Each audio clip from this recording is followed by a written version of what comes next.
Hey everyone, Sheldon here, and this is another video on my overly engineered paper phone case. So you can see I've done quite a bit to this to get it to the point that it's at right now, and I ran out of recycled 8-layer hardened paper pieces, so I found some blue 8-layer pieces laying around and just finished it off using that. I just didn't want to wait for more hardened paper pieces to dry. So as you can see, the general shape is pretty boxy.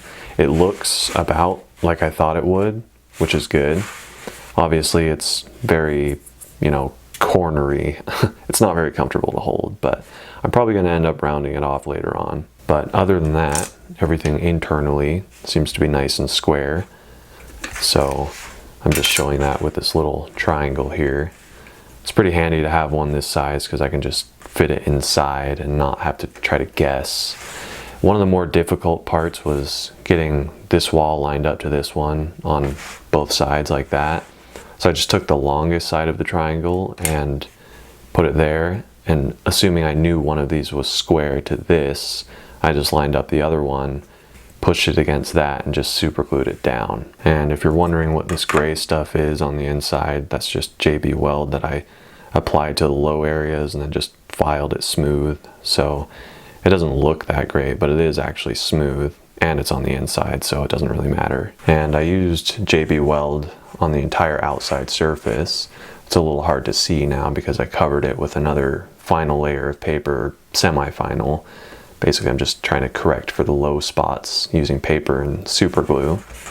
So you can see there was more JB Weld toward the bottom there, but that's all I'm doing right now is just patchwork to make everything nice and smooth. And while I'm at it, I'll show you these holes here. So since this was a piece stacked up like that in that direction with layers being laid like that, it's a little bit more difficult to drill these holes out. So all I did was put it in the vise on my milling machine and just drilled straight through it. The vise kept it together, and you can see on the inside right there, there's a smaller diameter toward this side, the outside edge, and all I did was just glue a little cylinder in there.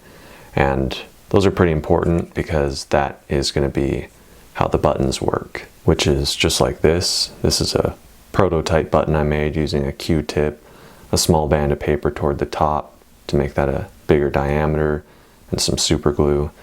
So that will just fit in the hole like this and basically sit flush with this edge here. And since there's a bigger band of paper toward the top and a smaller cylinder in there, it can't pass all the way through, so it doesn't just come out if you pull on that.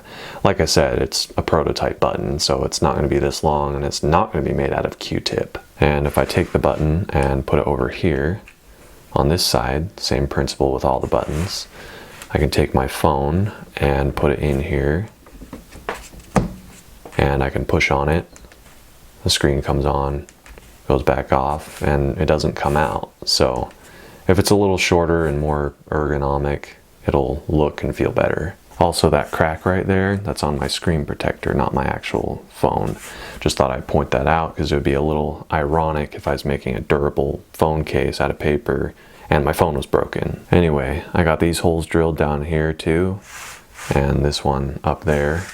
This one was a little bit more difficult because I had to drill straight through and then just file it into that shape. So it took a little while, but I got something that works. So this piece is going to go here like that, and if I flip it over, you can see it's got that little band of paper going around the outside, so that just kind of helps it fit in here, sort of like a puzzle. And it's going to separate in two separate components, just like this piece. So if I take these pieces out here and take it apart,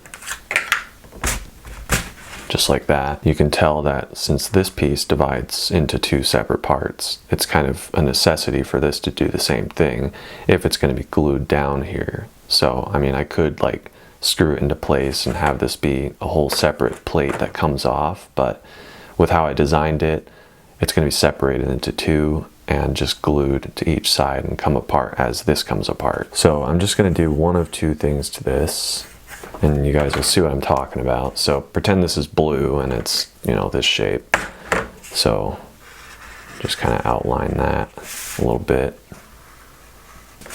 So if that's the top plate right there, and I found a blue pen naturally after coloring the entire thing pink, but so I don't want to get carried away here, but I want to give you guys the idea of what I want to do. So I'm going to do one of two things. I'm either going to have a plate over here on this side and two screws that will go down through it, just all the way through it until it reaches the bottom. And this method would work kind of like a mending plate. So it's a whole separate piece compared to that part and that part. So that would hold these two walls together. But with that, I can run into some problems because this side over here, internally, that's going to be kind of hard to drill a screw somewhere in here because it'll affect that groove right there where the buttons go through. So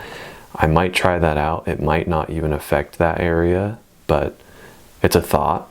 And then the second idea I have is having this top plate kind of end somewhere around here. So not where this midpoint is. So if I have the center, you know, somewhere around there, then I would actually cut it somewhere around there. And then this whole piece will still meet up with that line, but a hole can be drilled right there. And then I don't have to drill a hole on the other side. And that'll look something like this, just having a screw go all the way through. And you got this plate that continues over that far compared to here where they meet up in the middle. And you have additional thickness of a mending plate there that will just support it all the way from over here onto this side and prevent it from bending like that. So those are my ideas for the top plate, and I'll probably come up with other ideas too, but that's basically just how it's going to work for right now. I also wanted to show you guys this slot right here for the camera. Cutting this out has been quite a process. It's not finished yet because it's still rough, but you can see it's actually at a slight angle. So it's smaller on the inside than it is on the outside. And I don't have to do it like that. I could cut it all to this size, but that would be a pretty big rectangle and dust and stuff could get in there. So that's why I'm cutting it at an angle, because since this piece is so thick right here, I can't leave it at this size either because that's too small and these walls will show up in the field of view of the camera. So that's just some stuff to think about. Also, I didn't mention this cutout right here. It's kind of hard to see, but that is for the width of this camera, this entire area here, to just kind of slide in to that phone case side. So that's just so it doesn't rub and scratch anything. So that's it for this video, you guys. This project is very close to being done, and I plan on having it finished pretty soon. So if you guys are curious about what type of super glue I'm using for this, it's Star Bond super fast thin super glue. It's a lot of supers, and it has like the viscosity of water, so it works really well for just coating surfaces and increasing strength in small components. But thanks for watching, and if you guys have any questions, feel free to ask in the comments section below or in a personal message, and be sure to subscribe if you'd like to see all the latest updates. And I'll see you guys in the next video.